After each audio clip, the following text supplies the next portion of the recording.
All right, Cowboys fans, buckle up because there's a lot to unpack today. The George Pickens talk has been all over the place, and it's honestly gotten kind of wild. From trade rumors to contract chatter, everyone's got an opinion. But let's slow things down and really look at what's going on here. Because for once, I'm not even upset with how the Cowboys have handled things. In fact, I think they're playing this one pretty smart. So how did this whole Pickens trade idea even start? Well, it actually began as a simple fan question on a post-game show, but of course the internet ran with it. Suddenly, everyone's talking like Dallas is about to ship Pickens out of town tomorrow. And yeah, some folks think it makes sense if the Cowboys are heading toward a defensive rebuild. But let's be real for a second. Trading away one of the most explosive pieces of your offense to try to fix your defense is the definition of robbing Peter to pay Paul. You don't fix something broken by tearing down what's actually working. Now, I get it. The defense has been a mess lately. We've all seen it. But here's the thing. Dallas's options.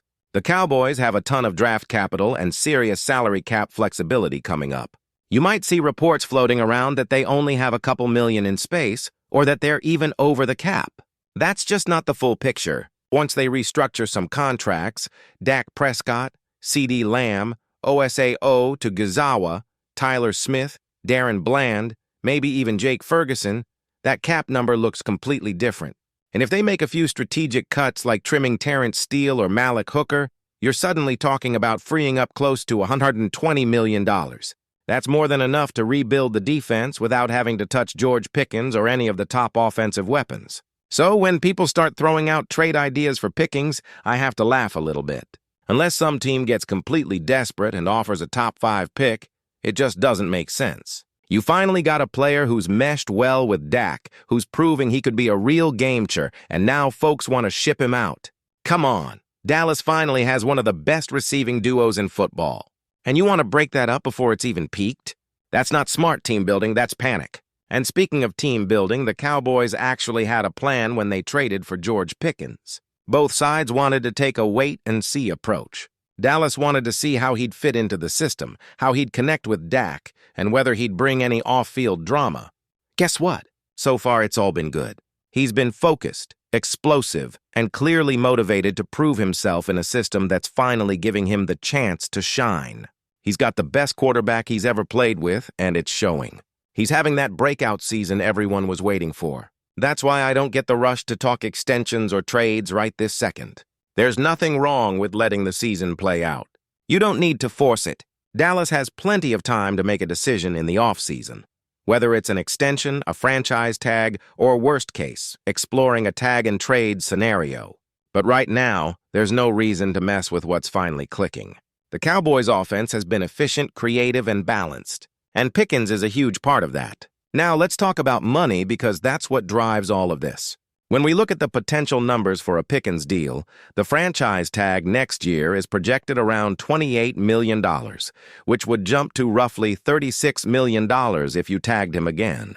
That's your baseline for guaranteed money. So, if you're picking agent, you're not settling for anything less than that in a long-term deal.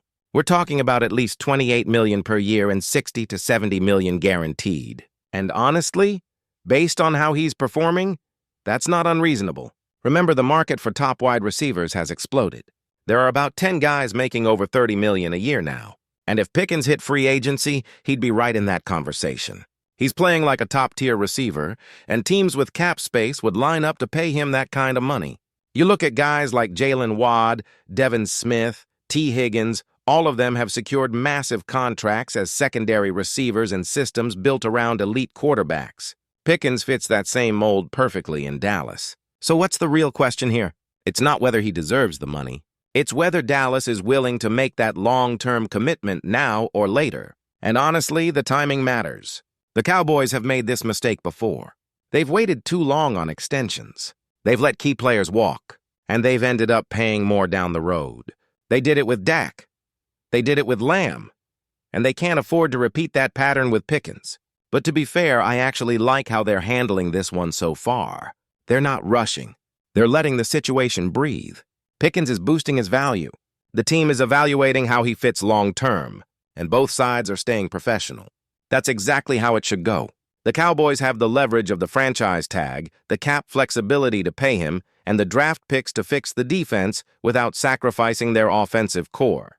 And for anyone saying you can't pay a top quarterback and 2 elite wide receivers, just look at the Eagles. They literally built a Super Bowl roster doing that. They paid Jalen Hurts, they paid A.J. Brown, and they paid Devonta Smith, all while staying competitive. The difference is they were proactive. They got those deals done early. Dallas has always been reactive. They wait until the last second, let the market set the price, and then complain about not having enough pie to go around. Jerry Jones even hinted at that mindset recently, saying the team will look carefully at what they do with George financially. Translation, they're going to talk about money for a long time before they actually spend it. But the truth is they have plenty of money. The salary cap isn't the problem. It's how they choose to allocate it. If the Cowboys are serious about keeping this offense elite, they got to think big picture. Pickens isn't just a one-year wonder. He's showing real chemistry with Dak. And that's not something you can just replace with a draft pick or a cheap free agent. The offense finally feels like it has balance again. Explosive receivers, a quarterback in rhythm, and a playbook that actually fits the personnel. Breaking that up would be a mistake. So, yeah, if some team comes calling with a first-round pick in the top 5, sure, you take that phone call, but otherwise, you stay the course. Let Pickens finish his breakout year, tag him if you have to, and work out the long-term deal when the time is right. Don't let panic or internet chatter push you into another bad decision. The Cowboys have a real shot to build something sustainable here, and it starts with keeping your best players where they belong in Dallas. Now, when we start thinking about what a deal for George Pickens could actually look like, it becomes clear that this isn't just about one player's paycheck. It's about how the Cowboys want to shape their future. Because whether people want to admit it or not, Pickens has become a cornerstone of what this offense is trying to build. You can see it in the way Dak trusts him and how defenses are forced to adjust when he's on the field and in the energy he brings to every snap. The numbers back it up too. He's not just producing stats. He's changing the way Dallas moves the ball. So, if you're sitting in the Cowboys front office, you've got a few different paths ahead. You could try to extend him now, lock them up before the price jumps even higher. Or you could use the franchise tag, buy yourself a little more time, and see how next season unfolds. But whatever you do, letting him walk in free agency should not even be on the table. That would be a disaster, plain and simple. The Cowboys have already made that mistake before, losing key pieces because they waited too long or got too cute with negotiations. You can't let that happen again with someone like Pickens. If we look at the market, the tag itself sets the tone around $28 million for 1 year. And if you had to tag him again, you're looking at roughly $36 million. So in theory, if you were to sign him long-term, you'd be building from that baseline. Realistically, we're talking about something like a 4-year deal in the neighborhood of $112 to $120 million, with somewhere between 60 and 70 guaranteed. That's where his camp is going to start. And honestly, that's fair. When you play like a top receiver in the league, you deserve to be paid like one. Now, of course, the Cowboys have a certain reputation when it comes to these deals. They like to wait things out. They did it with Dak. They did it with CeeDee Lamb. And every time it's ended up costing them more in the long run. They say it's about patience and cap management, but sometimes it feels like they're just afraid to pull the trigger until they have no other choice. The question is whether they've learned from those situations. If they have, then you could see something get done early in the offseason, maybe even before free agency starts. If they haven't, then buckle up because we'll probably go through another long summer of contract drama and rumors. But here's why the Cowboys can't afford to mess this one up. This isn't just about numbers on a spreadsheet. This is about momentum. For the first time in a while, Dallas has an offense that feels dangerous every single week. Dak looks confident. The play calling has rhythm. The offensive line is giving him time, and Pickens is that spark that forces defenses to play honest. You take that away and you're right back to being predictable. When you watch him play, you can tell he's operating on another level. He runs crisp routes, wins one-on-one battles, and plays with a fire that this team needs. He's not just catching passes. He's making statement plays. Every big third down, every red zone drive, you can feel the defense tense up when the ball goes his way. That kind of impact can't be replaced easily, no matter how many draft picks you have. The Cowboys love to talk about building through the draft, and that's fine. But sometimes you already have the kind of player you're hoping to find. Pickens is young, talented, and already showing he can thrive under pressure. Why roll the dice trying to replace that? Keep the sure thing and focus your draft capital where you actually need help. Defense. Speaking of defense, that's where this conversation circles back. Because a lot of people pushing the trade idea are doing it under the assumption that Dallas needs to use Pickens' value to rebuild that side of the ball. But here's the thing. They don't. The Cowboys have the picks, they have the space, and they have the flexibility to address the defense without touching the offense. 2 first-round picks in the next 2 years, plenty of mid-round depth, and a potential $100 million in cap room to work with. That's more than enough to bring in difference makers. And let's be honest, when you've got a chance to pair a quarterback like Dak with 2 elite receivers in their prime, you don't break that up. You build around it. The teams that win in this league right now aren't doing it with average skill players. They're doing it by surrounding their quarterbacks with stars. Look at Kansas City. Look at Philadelphia. Look at San Francisco. It's about firepower. The Cowboys finally have that, and now's the time to lean into it, not shy away. Now, will Dallas actually follow through on that? That's the big question because we've seen this story before. Every time there's a contract like this on the horizon, we start hearing the same lines about the salary cap, about spreading the money around, about how there's only so much pie. But the truth is, they can afford it. The cap goes up every year, and when you've got a franchise quarterback already locked in, you're supposed to spend to keep the weapons that make him great. Jerry Jones said recently that he's proud of what Pickens has done, and that the team will look carefully at how to handle his deal. Translation: they love him, but they're going to drag their feet a bit, and that's fine for now.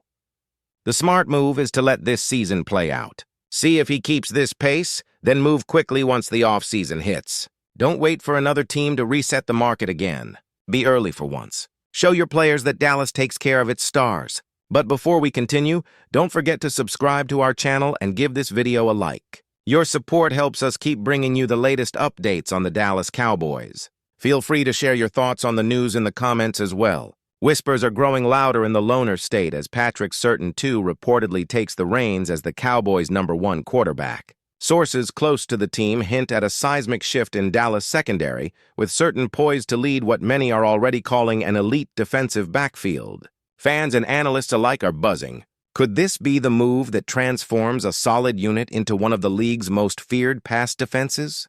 The 24-year-old standout, whose play has consistently drawn rave reviews, is said to bring not just skill, but an uncanny football IQ to the Cowboys' defensive scheme.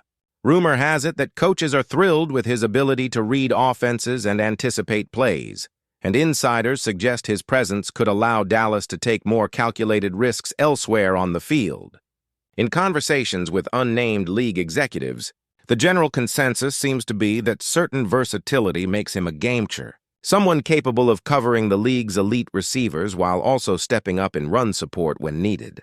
While official statements are scarce, speculation is running wild. Social media is alight with fan theories and mock highlights of Surtain shadowing some of the NFL's best pass catchers. Some commentators are already suggesting that pairing him with the Cowboys' existing defensive talent could vault the team into the upper echelon of defensive efficiency. One particularly juicy rumor circulating involves the coaching staff experimenting with schemes that position certain and hybrid roles, giving the defense unprecedented flexibility. Of course, all this talk raises the stakes. Can the Cowboys' defensive unit live up to the hype surrounding Surtain's arrival? Will he truly cement himself as the centerpiece of a secondary that could redefine the team's identity? While the answers remain under wraps, the mere notion of Surtain II as CB1 has already sparked excitement and anticipation across Dallas. If the rumors hold any weight, the Cowboys may have just added a cornerstone player capable of shaping the future of their defense for years to come. One thing is certain, the chatter won't die down anytime soon. With Surtain reportedly stepping into a starring role, fans, analysts, and opponents alike are bracing for what could be a dramatic shift in the balance of power in the NFC. That's it for this update. If you enjoyed the video and want to keep receiving exclusive news about the Dallas Cowboys, please subscribe to our channel and give this video a like. We always look forward to your comments and opinions. See you in the next video.